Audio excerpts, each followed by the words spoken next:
ഒരിക്കൽ കൈലാസത്തിൽ ധ്യാനത്തിലിരിക്കുമ്പോൾ ശിവഭഗവാൻ കൃഷ്ണൻ തൻ്റെ ഓടക്കുഴലിൽ വായിക്കണ ആ മാസ്മരിക ശബ്ദം കേട്ടുകൊണ്ടിരിക്കുകയാണ്. മധുരമായ ഈണം അദ്ദേഹത്തെ വല്ലാണ്ട് ആകർഷിച്ചു. അത്രയും മധുരമായിട്ടുള്ള ആ ഈണം അദ്ദേഹത്തെ ആകർഷിച്ച് അദ്ദേഹം അങ്ങനെ അത്രയ്ക്കും ആനന്ദ നിർവൃതിയിലായി. അപ്പോൾ എവിടെ നിന്നാണ് ഈ ശബ്ദം വരുന്നത് എന്നറിയാൻ വേണ്ടിയിട്ട് അതിനെ പിന്തുടർന്ന് പോയപ്പോൾ അദ്ദേഹം എത്തിയത് ആ പുണ്യഭൂമിയായ വൃന്ദാവനത്തിലേക്കാണ്. അവിടെ ശ്രീകൃഷ്ണ ഭഗവാൻ തൻ്റെ പ്രിയപ്പെട്ട ഗോപികമാരോടൊപ്പം രാസക്രീഡ ആരംഭിക്കാൻ തയ്യാറെടുക്കുകയായിരുന്നു. ശിവനും ആ ദിവ്യ നൃത്തത്തിൽ ചേരാനായിട്ട് ആഗ്രഹിച്ചിരുന്നു. പക്ഷേ യോഗമായ അദ്ദേഹത്തെ തടഞ്ഞു. യോഗമായ പറയാണ്, കൃഷ്ണൻ ഒഴികെയുള്ള പുരുഷന്മാരെ പ്രവേശിക്കാൻ അനുവദിക്കില്ല. അതുകൊണ്ട് രാസക്രീഡയിൽ ചേരണമെങ്കിൽ നിങ്ങൾ ആദ്യം പോയിട്ട് ഒരു ഗോപികയുടെ വേഷം സ്വീകരിക്കണമെന്ന് പറയുകയാണ്. അപ്പോൾ കൗതുകത്തോടെ ശിവഭഗവാൻ ചോദിക്കുകയാണ്, എനിക്ക് എങ്ങനെ ഇപ്പോൾ ഗോപികയുടെ വേഷം ലഭിക്കുക?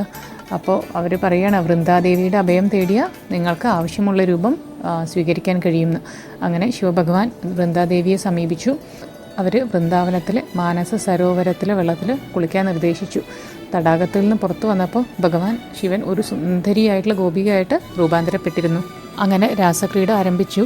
കുറച്ച് കഴിഞ്ഞപ്പോൾ കൃഷ്ണന് തോന്നുകയാണ് എന്തോ ഒരു കുഴപ്പമുണ്ടല്ലോ എന്ന്. നമ്മുടെ രസത്തിന് എന്തോ ഒരു ഭംഗം വന്നിരിക്കണു. അപ്പോൾ നമുക്കിടയിൽ മറ്റൊരു പുരുഷനുണ്ടെന്ന് തോന്നുന്നു പറഞ്ഞിട്ട് അദ്ദേഹം ലളിതാദേവിയോട് എല്ലാ ഗോപികമാരെയും പരിശോധിക്കാൻ ആവശ്യപ്പെട്ടു. ലളിതാദേവി ഓരോരുത്തരുടെ മൂടുപടങ്ങൾ ഉയർത്തി നോക്കുകയാണ്. അസാധാരണമായിട്ടൊന്നും കണ്ടെത്തിയില്ല. പക്ഷെ പെട്ടെന്ന് 3 കണ്ണുകളുള്ള ഒരു ഗോപികയെ കണ്ടുപിടിച്ചു. അമ്പരന്ന് പോയി അവർ കൃഷ്ണനോട് പറയുകയാണ്. കൃഷ്ണൻ അങ്ങനെ ഗോപികയെ കൊണ്ടുവരാൻ ആവശ്യപ്പെട്ടു. ഗോപികയെ കണ്ടപ്പോൾ തന്നെ ഭഗവാൻ പൊട്ടിച്ചിരിച്ചു. ഓ ഗോപീശ്വര, ഈ രൂപത്തിൽ കണ്ടതിൽ എനിക്ക് വളരെ സന്തോഷമുണ്ട്. പക്ഷേ ഈ രസം ഗൃഹസ്ഥർക്ക് ഉള്ളതല്ലെന്ന് അറിയാലോ.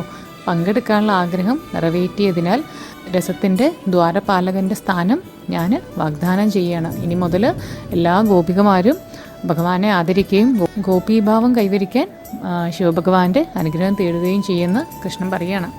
ഒരു ഭക്തൻ്റെ മാനസികാവസ്ഥയിൽ ഗോപീശ്വര മഹാദേവനായി ശിവനെ ആരാധിക്കുന്നത് ജീവിതത്തിൻ്റെ ആത്യന്തിക ലക്ഷ്യമായ രാധയോടും കൃഷ്ണനോടും ശുദ്ധമായിട്ടുള്ള സ്നേഹം വളർത്തിയെടുക്കാൻ നമ്മെ സഹായിക്കും.